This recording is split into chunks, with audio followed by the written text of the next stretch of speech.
Hi guys, welcome back. I actually let my buddy borrow my camera for about the last 6 weeks, pretty much since Christmas, so I haven't done any videos.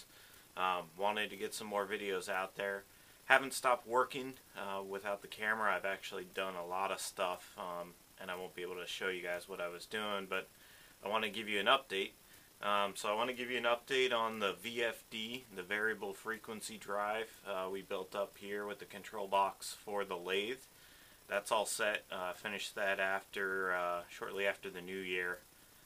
Got that all working, been using the lathe, and it's been running fine as far as the VFD goes. The lathe itself has a couple of issues that I need to sort out, but it's workable at the moment. It's running. So I figured what I'd do today, since I wasn't able to show you guys the other parts of how I built this enclosure, is just walk you through how it works electrically, what the circuits are, what the functions are, how I size things for safety reasons, those kind of things. Maybe some of you guys will find that interesting. So I'll show you what I got going on. Let me step back here, move the camera real quick. So we got over here the workspace.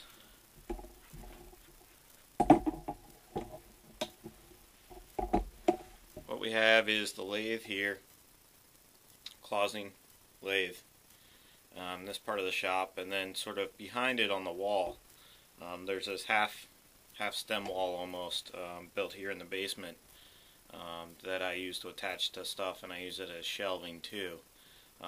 So I had the VFD control box there on the wall. So it's attached to the wall back here. I used a couple of aluminum pieces of flat aluminum, top and bottom. You can see it here, right there, to attach it to the studs that make up that wall. So it's all lagged in there. And I just drilled and tapped 2 holes, and I can hang the control box on that. It's steady as a rock. So the control box is a large industrial control box. I went over that last time. Got a couple of things coming out of it, you can see now. So one, the fan is installed. Right now this is the filter for the fan. This conduit here is liquid type conduit, and it goes up to the control box, which I'll show you here. And then this conduit, which is metal flexible conduit, is for the motor conduit. This is actually liquid metal flexible conduit, so it's not just plastic, there's metal inside of there. And I did that pretty intentionally for grounding reasons. The VFD can output a bit of a signal. I mean, it's varying the frequency, and it's pretty sensitive to electrical noise, which is going to the motor, at least the control circuits are. So you want to make sure you put that in grounded conduit, because the ground will act as a shield. So on the front of the control box, we have our E-stop, which we've talked about before on the mill, and then the master on, which fires the contactor. And we'll get all into all that. So let me pause. I'll reset up the camera so I can open the box and show you inside. Alright, here's the inside of the control box. I hope you can see here. I got a drop light set up here, but it makes the lighting look a little weird. Anyway, let me walk you through this. So this is the bottom of the control box here. You can see the bottom fan. Power input comes here. So this is 10 gauge wiring, which is good to be protected by a 30 amp circuit breaker, which is what I have. It's a 4-wire SOOW cable, or SJOOW cable, whatever you have, or SE. Just make sure it's 300 volt rated, or 600 volt rated is better, or more than adequate. 300 is what you need. Anyway, so it's 4 conductor cable coming in, and what it is a ground, the green, the 2 phases, so black and red, phase 1, phase 2, or line 1, line 2, if you're used to that, and then the neutral. So those come into the enclosure through a liquid tight fitting, or a liquid tight cable holder here. The ground goes to this ground distribution terminal blocks here, and grounds are distributed throughout the box as needed, and the panel itself is grounded, and the VFD gets a ground, and the enclosure is grounded. And we have a 120 outlet up top that gets grounded as well. So grounds throughout the whole thing.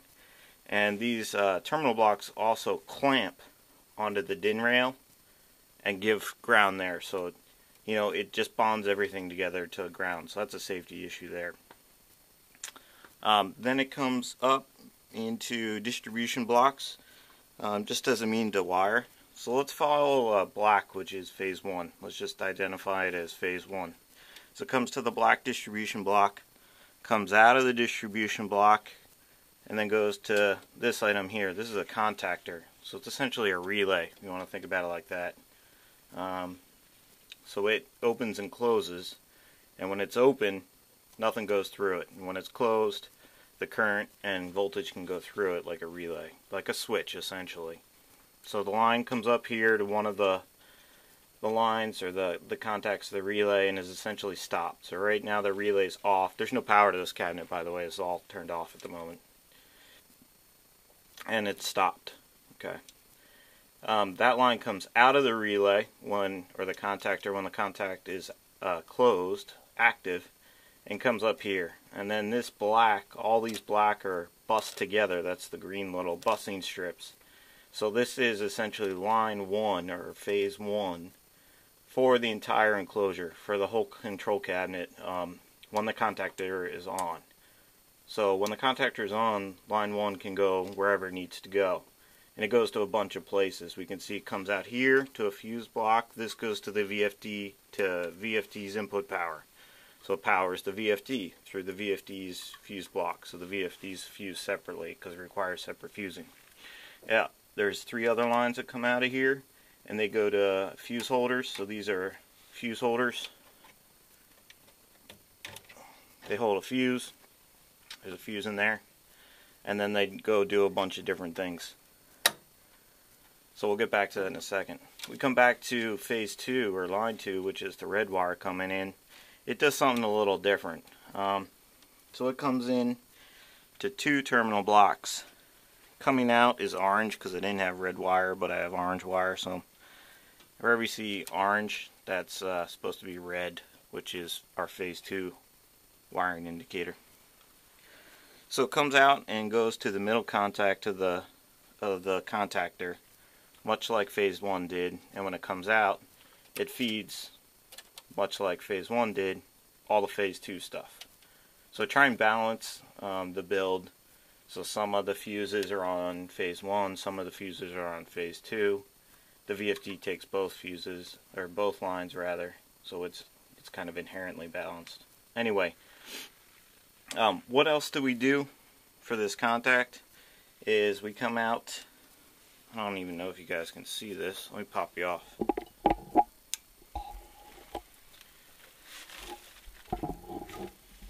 There you go. So phase 2 comes in. It also comes out of this block and goes to this fuse holder immediately. So it gets fused. Out of that fuse, this white wire, you see it, or these orange wire, goes out. And what it does is it goes all the way through the control enclosure out over here. And this is the back side of the emergency off and the master arm. So these are put together in such a way that when I press the e-stop, it kills the feed that we were just talking about. And that feed returns back on these wires after it goes through the switch, and it goes to the contactor's coil terminal, essentially. So that's what drives the contactor to turn on and off. Maybe sounding a little complicated, but it's not that bad when you sit down and look at it. So essentially, we put 120 volts through this cabinet after we fused it, in case there's ever a short. It's at a low potential of energy to cause damage, and it goes through these these switches, okay, essentially in a series parallel combination.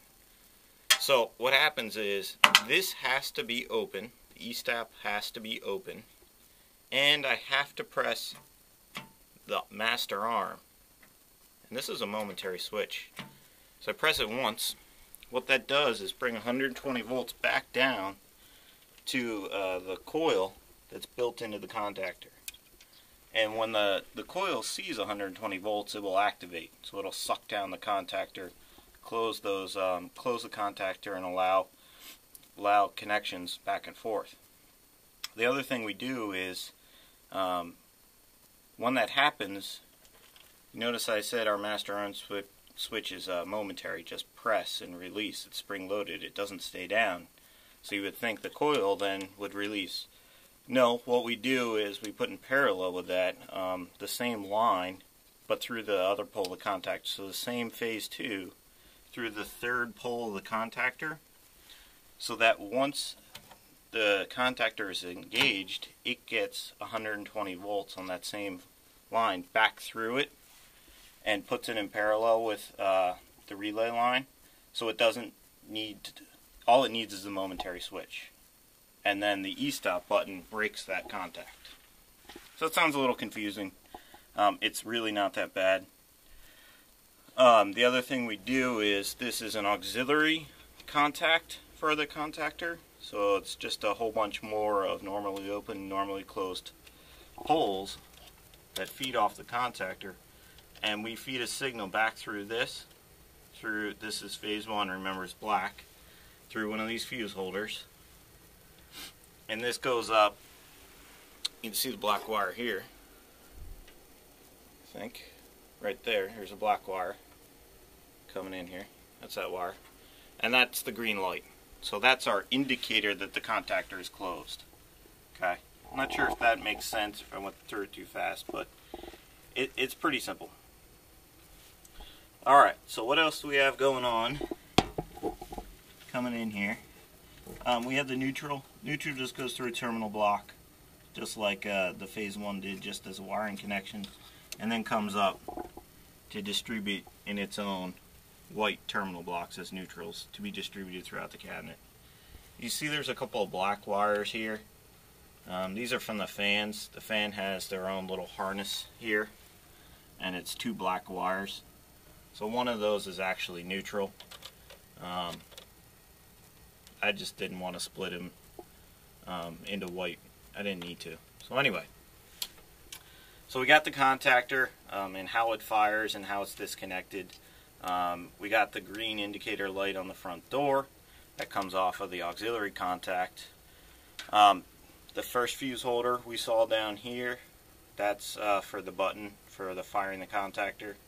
The second fuse holder is for the same circuit or same part of the circuit. This is the maintain.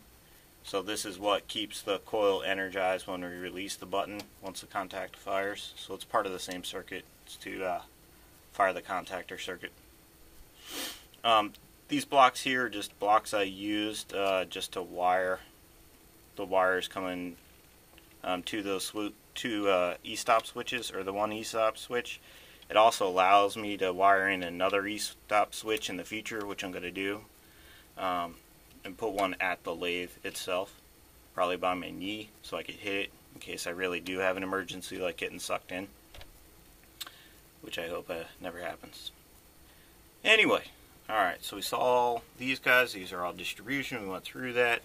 This is just another connection block I used to make some wiring happen. These fuse holders, 3, 4, 5, 6. So 3 goes for the indicator light that we saw. 4 here goes up. Oh, that black wire is here, right? Sorry. This goes up to a temperature controller. So this is the controller I use for the fans. So I can set the ambient temperature that I want them to come on. These are the 2 cabinet fans. It comes out of the temperature controller, goes into a small relay, and this relay, this is the coil for the relay right here, and a neutral, fires the fans. So the the fans are fed off of this relay because the temperature controller can't handle it. It can't allow all that current to flow just through it. Alright, fuse holder number 5 is for the fans themselves. So out of distribution power, the fans get fused down. 6 is for an outlet. So I actually have a DIN rail mounted outlet. I don't think you can really see what I'm saying. There you go. Outlet, 120 volt outlet here, DIN rail mountable. And that, what is plugged into that is a 24 volt regulated power supply. I did not have a regular 24 volt type DIN rail power supply with 120 in, but I had this stuff in my cobbled together box, so that's what I used because I was doing this over a weekend, just had to get it done. It's fine, it's safe, it's absolutely the appropriate stuff to use. It's just not what I would normally use. Normally I would use a power supply like this. If you can read that. Yep, line, neutral, ground. So this is 120 volt AC in, 12 volt DC out. And normally I just use a 24 volt one of those, but I didn't have one in my box. So I use this instead. Why do I need 24 volts? Great question. So up here are distribution blocks that I use for 24 volts. So 24 volts needs to get out to a remote station, operator station, for the indicator lights there. And I'll show you that in a second. I hope this is interesting to somebody, otherwise it's me just babbling with a chopstick in my hand, and that's no fun for anybody. Alright, so essentially that's everything on the DIN rail. 24 volt distribution, 24 volt power supply into an outlet, temperature controller for the fans, relay for the fans, fusing for multiple things, distribution and connection terminals here, contactor, incoming power, grounding system or grounding terminal blocks here. The fan you've seen here, and the other one at the top. This is the fuse block for the VFD. VFD connections down here. This is just the terminal strip I use for connections, and this is the braking resistor right here for the VFD, which allows the spindle to stop faster than I would normally be able to do it. The VFD is front and center right here. This wire right here goes to the motor, and I tried to do my best to keep it segregated from other things. It's a little close here for electrical noise issues, but I haven't noticed any issues. It's well controlled here, and then it comes up, exits through the top, and goes through this conduit to the motor, which we looked at earlier. What else do we have in here? Yes, so this wire that's sort of been across everything goes out to the remote keypad. You can see the keypad's missing here. The Durapulse VFDs, these are from Automation Direct, by the way, have a remote keypad kit, which just has this cable and a little bezel, and I'll show you that in a second. So I can mount the keypad remotely, change parameters, and look at the screen, see what the VFD is doing. So that's up by the lathe, much like how I did on the mill, actually. And then the only thing we haven't talked about is the wiring back here. So this is the wire in the liquid tight flexible metal conduit coming into the box, and it comes down here, and this is signal wire. So it's shielded signal wire. Some of it's broken out because I have to go to the 24 volt distribution at the top of the cabinet, and you can see that's on the ceiling. Goes over and comes back to join this bundle, and then that all comes in to the VFD and gets wired up. So this is remote start, remote stop of the spindle, reverse, forward, variable resistor to set spindle speed, and then the indicator lights that show all that. So let me show you how we integrated all this into the lathe.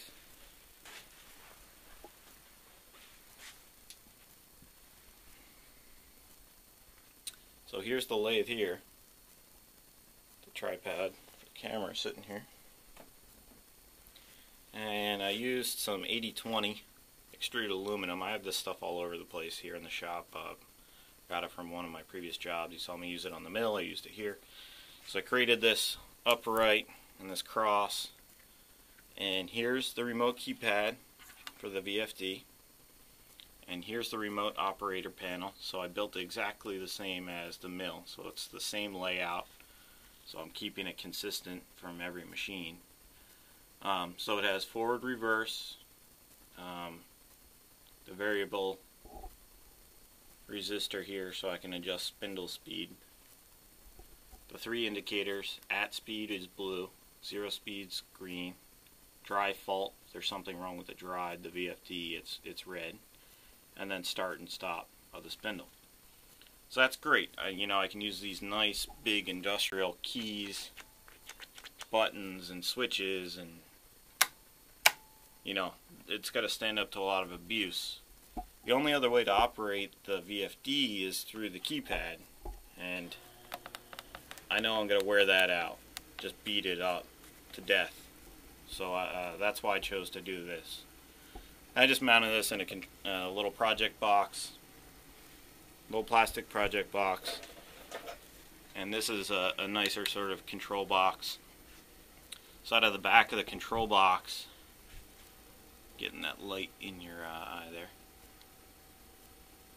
There's that conduit we saw, and then this is the little signal wire. I just wrapped them all together, and they come down to the VFD here.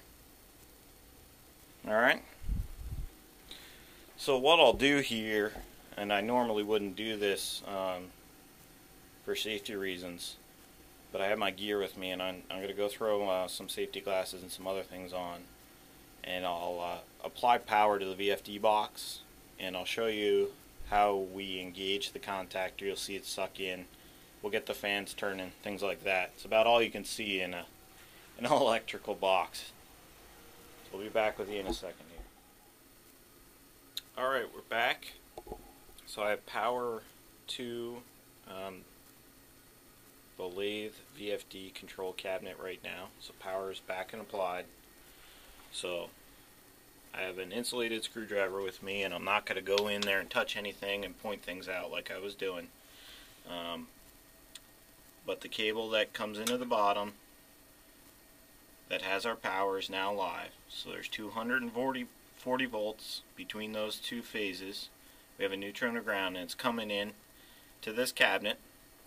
One leg of that gets fused, and it goes throughout the cabinet. So there is live voltage in the cabinet even though the contactor is not engaged. And that's because the voltage needs to get up to the switches. So the E-stop and the master arm switches have voltage on them. So this is dangerous to have this cabinet open. I'm doing it just to show you guys. I know what I'm doing, I did it. But it's still dangerous. So even though you don't see any lights on, the master arm light isn't on, there's still voltage inside this cabinet, so always be cautious. So I'll release the E-stop, it's released, and when I press this, you'll hear a clunk, and the green light comes on.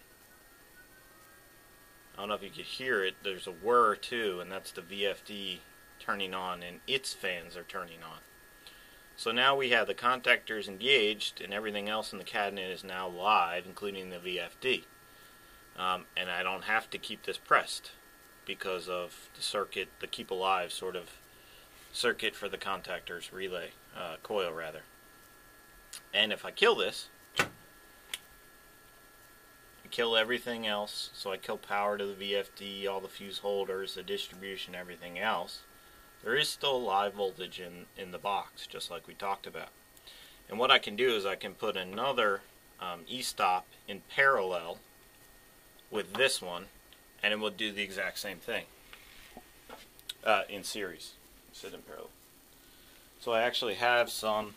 I ordered up some more, and I put a couple of them together, so it's just in its own self-contained box, the same size one.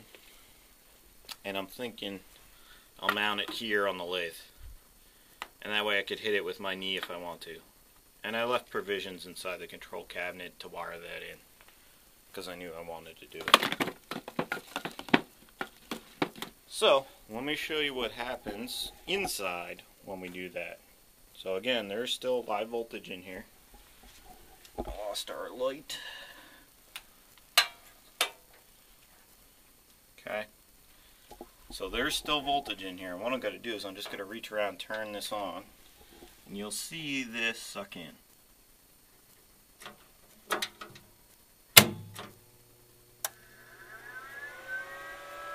Saw that come on.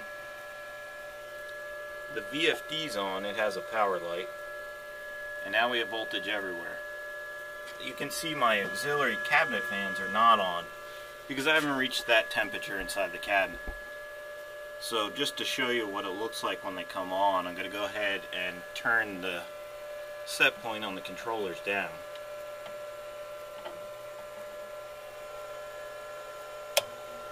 See, the relay came on, and now the fans are on. Normally I leave this set point at 70, and I don't see it come on too often. Of course, it's still winter here, and I haven't had it through the summer. And then the E-stop kills everything.